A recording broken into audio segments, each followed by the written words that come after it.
Hi guys, I'm Heather Darnell and welcome to my art channel. So I've been going through and organizing some of my videos, and one of them that I came across that I actually stopped to take the time and look at it again for a few minutes was one of my favorite pieces, at least in fluid art, which was my split base ring pour, which was fire and ice. Only to me, looking at the end result, I'm like, gosh, I remember this isn't so fire and icy looking. Rather, this came out more lava and oceany, and boy, oh boy, it came out super awesome. And I'll include the link in the description for you if you want to check out that video. I absolutely loved it. And it was so hard to let go when I sold it, but I was like, I can't keep all my projects. I wouldn't make any money and I'd run out of wall space. So anyways, just glad it's in a good home. But because I remember coming across that piece and remembering how it didn't turn out how I was really hoping to in the beginning of that project, I thought, perfect, I'm gonna use this opportunity to try this project again, only I'm just gonna do it differently. So instead of doing a ring pour, I thought, let's do a Dutch pour. And I thought that would be really fitting because the Dutch pour is obviously, the paint is more fluid, so it moves a lot, more smoothly and quickly. And so to make flames and more icicle type features, again, a Dutch pour would be really fitting to make those types of details.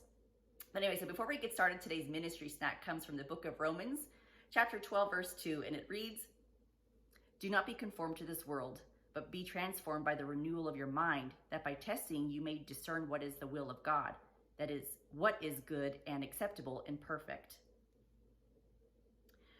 Well, I will say that we are all blessed more than we can even begin to imagine. All of the things that we get to have on a day-to-day basis, like our phones, like trendy items and things kind of going around. And those are okay. God's okay with us following trends and having tangible items and being happy with them. After all, they're blessings from Him. So of course He wants us to be happy. And that's super awesome. But this message is basically saying, the second you find yourself, myself included, and boy, this happens to me a lot, but when we find ourselves really fixated more on our things and trends and all that kind of stuff, basically everything in the way of this world, more than our Almighty Father, that's a problem. And that's just kind of where it rubs Him the wrong way, because that's like if we shower our kids with everything they want, a new car, pay for their college, wedding, the most awesome, latest and greatest toys or gaming system, whatever it is. And then we shower them with everything and they don't even say thank you. And they're just expected at this point, and they're unappreciative and they don't even want anything to do with you. They just expect handouts. Don't you just feel like, wait a minute? And so that's how I imagine God is with us. The more we just expect Him to shower us the things that we have and not even say thank you and acknowledge Him, it probably doesn't sit well with Him. And so what He wants to say is, don't be conformed to the things of this world. Be happy with what I've given you. Rather, be happier with the things I have in store for you. Be transformed with the renewal of your mind, having it now fixated on me and all the things that I can give you that are better than all these tangible items and trends. So again, these things, the ways of the world are all temporary anyways. I'm not going to have all these fabulous opportunities to do art when I'm dead, or collect all my stockpile of art supplies, or have my fancy pants phone on my hip all the time. You know what I mean? Or back pocket, wherever. I'm not going to be alive forever to have all these things. They're temporary. And that's what He wants to let us know, to make sure He's reiterating to us, don't be fixated on something we're not going to bring to heaven anyways. Just enjoy all we have here, but more so, enjoy my blessings and all that I do for you, because He loves us. And we love Him because He loved us first. All right, guys, let's go to the table and get started. All right, everyone. So what I'm working with here is a 12 by 12 cradled wood panel. It has gesso on top of it. So if you're not familiar with gesso and why it's important, especially with working on wood, make sure you check out my Gesso 101 tutorial, and the link is in the description for you. Lots of good stuff and information. So anyway, I also have the panel covered in painter's tapes around the sides, just to keep the wood look or the raw wood look on it. Since I have been working with cradle wood panels, I am enjoying that part of it as far as keeping the wood look to it as well. And I'm kind of copycatting that from Olga Sobey with Smart Art Materials. That's what she does on her cradled wood panels. But when I work on canvases, I do like for the composition to be wrapped around. But okay, so what I'm gonna do is just cover this in all white. I'm not using a blow dryer today. I'm actually kind of fiddling around with mine right now, and I'm just not in the mood to fiddle around with it more in the middle of a project. So I'm just going to spread the paints around and then just use my mouth, which is perfectly fine. You don't always have to have a blow dryer when doing a Dutch pour. And honestly, in some of the smaller pieces, I think your mouth is actually better, or even a little straw, depending what type of composition you're trying to achieve. Just because depending on how powerful your blow dryer is, you know, it could probably push your paints a little too far. At least I think so. Right now, I personally think my blow dryer is just a little too powerful, even on the lowest setting. And so that's why I'm kind of fiddling around with it with different attachments and trying to see where I can find the perfect distance between the edge of, or between the edge of the blow dryer and the canvas. Because if it's too close, obviously it's gonna just blast the paints off. And if it's you know, too far away, it's just, you know, really not gonna do much to help me make the composition that I want. So we're playing around with that right now still. But so for now, why not do this? I mean, this is kind of fun anyways. I'll push some of this over a little bit more to the side. All right, so wipe that down. Get my torch out. Oh, wait. See a little bit of canvas here. I mean, panel. Okay, just spread that around just a little bit.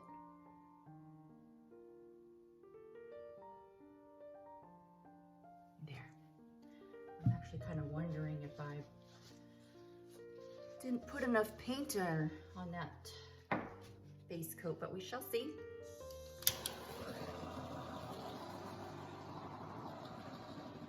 Ooh. Looks like I'm running out of butane. No! Oh yeah, I ran out of butane.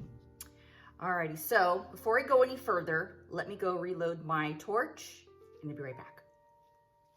All right, I am back. I am reloaded and good to go. So this is going to be kind of tricky, and I hope it works out because I want to do one side fire and the other side ice, and I don't want the colors mingling. So I think I'm going to try to pour the line of fire and ice kind of just right off the corner. And then I'll just manually blow out this way. I'm also just a little worried that the red will turn to pink since it's on a white base. So again, all experimentation, we shall see, but most importantly, just have fun with it. So now I'm dropping down some cadmium red deep hue. Oh man, totally did not go how I wanted it to go. Ah.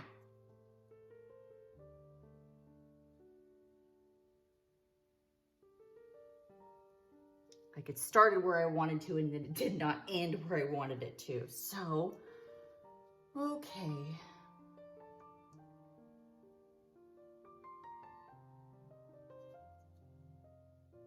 Hope I don't have to scrape anything. It's the worst feeling ever.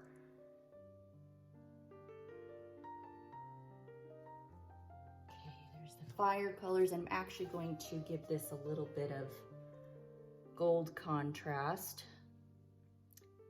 hoping it really won't muddy all that much, but we shall see. Okay, there's my fire colors.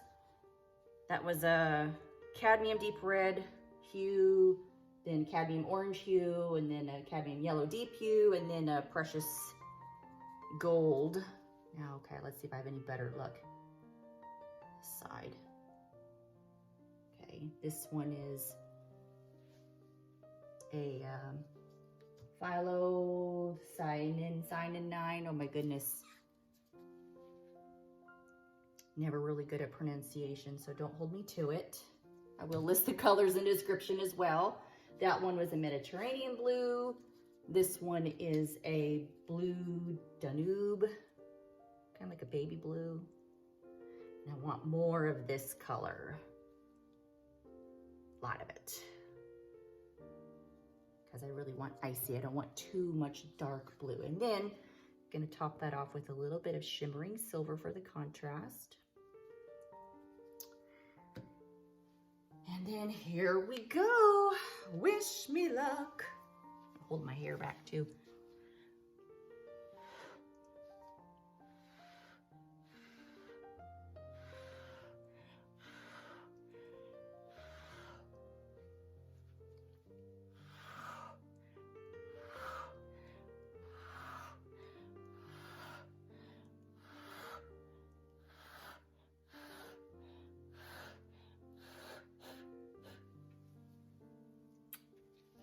A little too yellowy and orangey here, so let me try blow the blue out.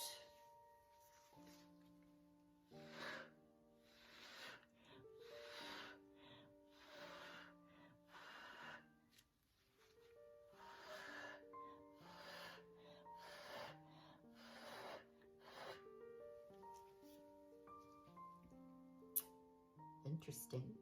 All right, let's torch it.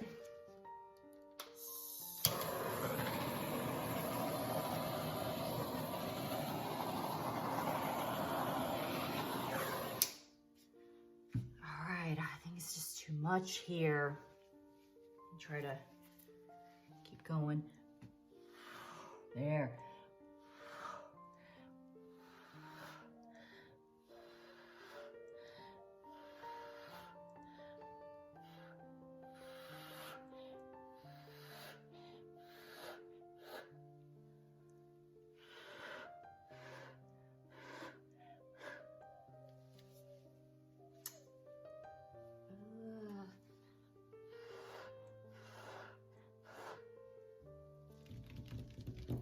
I might drop a line of red, just a little bit here.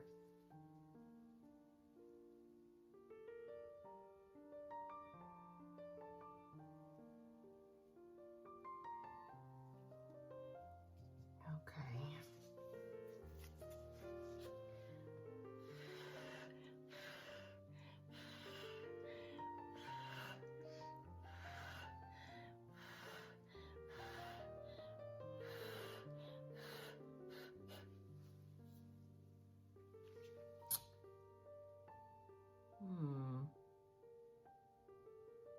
I'm getting a little bit of that pink.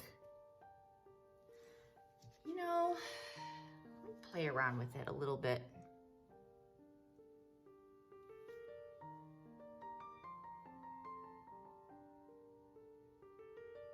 See what that does. And then maybe blow from there.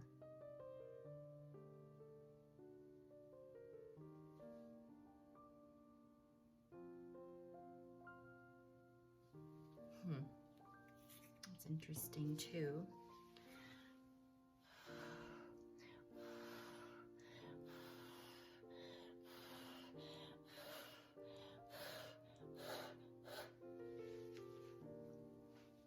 Ooh, it's a little more like it. Okay.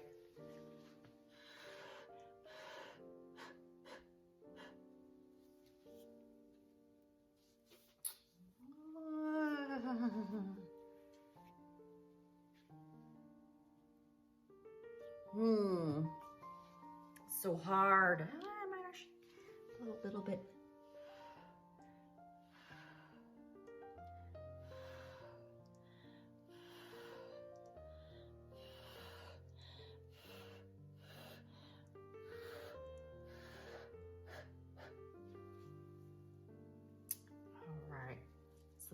better.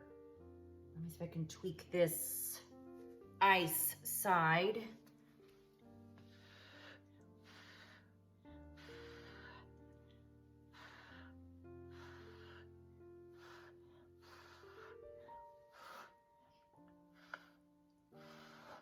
Oh no! Might have to dab that up.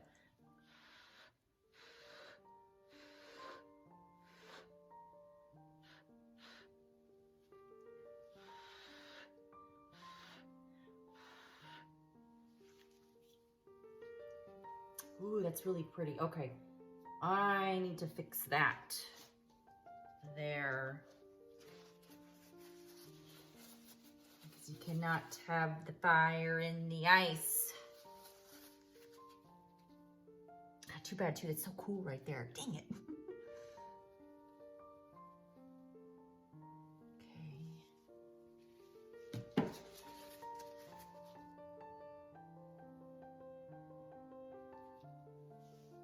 Let's see, one more blot.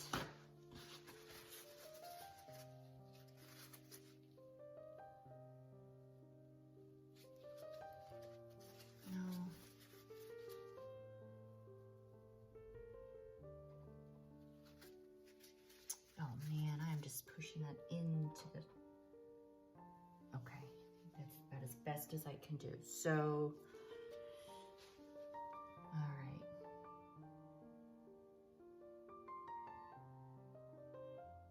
A little bit of white.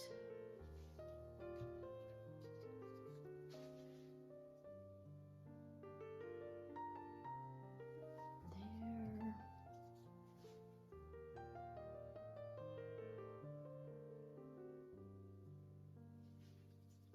Okay. Boy, oh boy, this sure is tricky. Trying to problem solve on a whim, you know? Okay, a little bit of silver.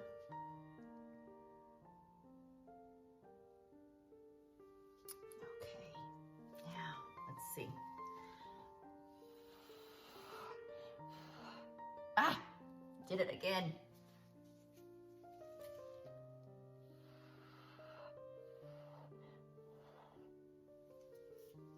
Okay, I think this part would be a little bit easier. Push this.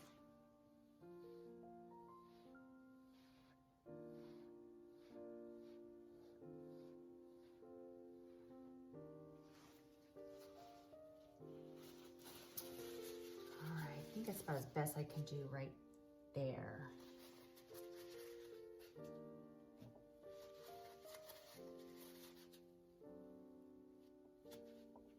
Goodness. I'm going through my whole roll of paper towels.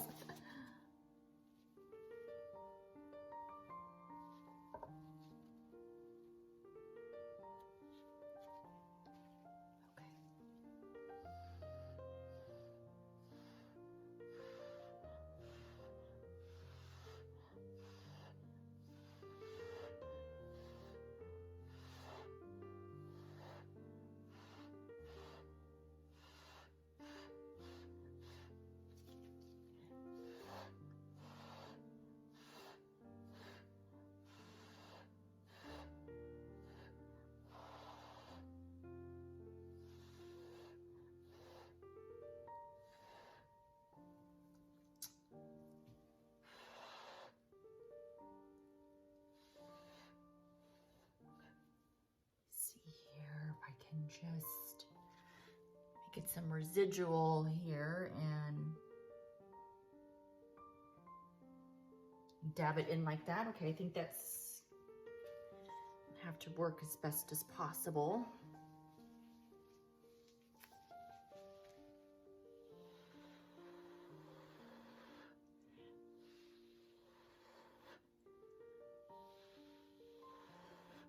Trying to bring that fire line back a little bit. Woo. Yeah, I should have had my hair up. I thought I would hold it and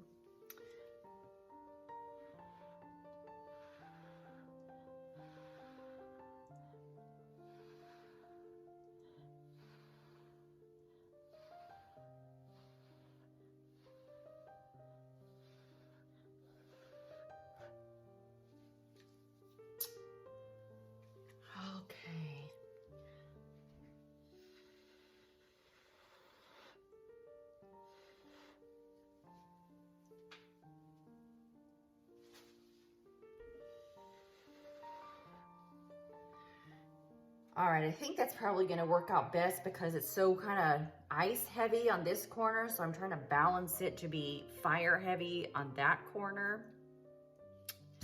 All right, I think that's really all I can do right now. Torch it though.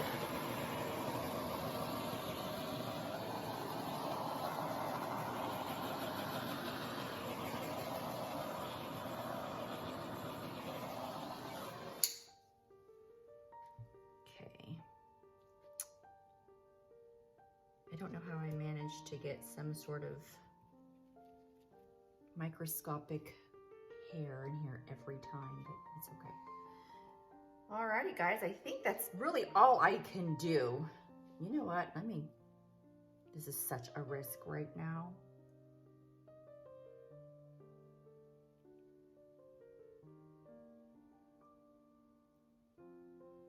There, I'm trying to shift you really never tilt a Dutch pour. You just don't. But I think that'll do. You know, this is a little heavy here. I think I'm going to scrape that part off. But let me make sure my...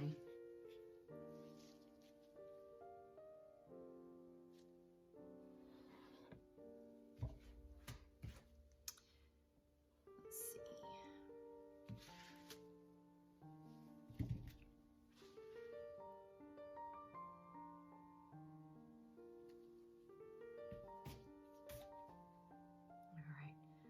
Do-over, kind of. Okay, now let's see.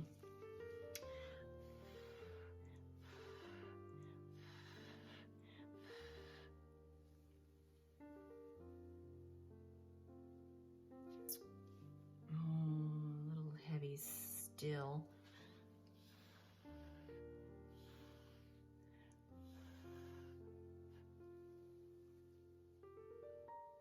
Okay. I think that's better. Yeah. I have to clean this out here. All right. Just little last minute dabs. One last torch.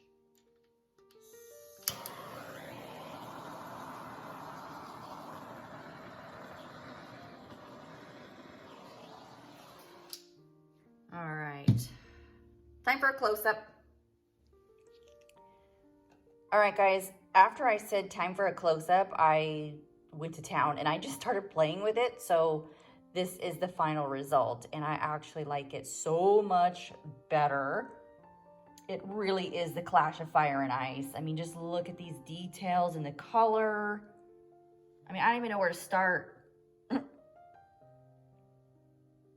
It's just so many different parts that make it look so cool. And where you go, it is literally fire and ice. Really, really cool. I hope it dries just as nice. Like, look at that, flames.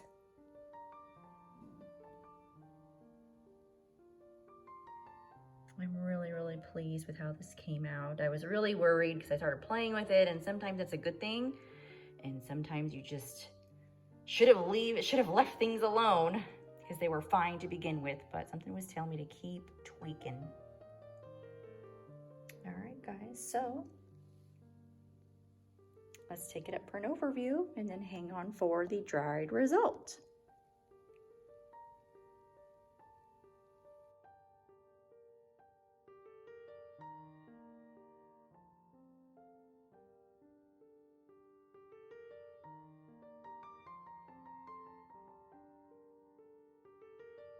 Okay, guys, all I have to say here is wowzers. I mean, look at the metallics.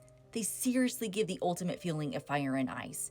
I honestly think without the silver and gold, this piece would have just been so-so. Don't get me wrong, I absolutely love the composition, but contrast colors such as metallics or iridescent paints, for example, are super essential. At least I think so, and really make your piece pop, especially with a high gloss varnish like this. I can only imagine how much more depth it would have had I used a resin. Oh well, there's always a next time, right? boy, oh boy, it's going to be hard to let this piece go. Anyway, here's a final overview, which also concludes this demo. And I'm glad you guys got to see me play around with it a bit. I know it took a while, so thank you for your patience in sticking it out with me and your interest. I'm actually kind of kicking myself now that I wasn't recording after I said, wait for the close-up.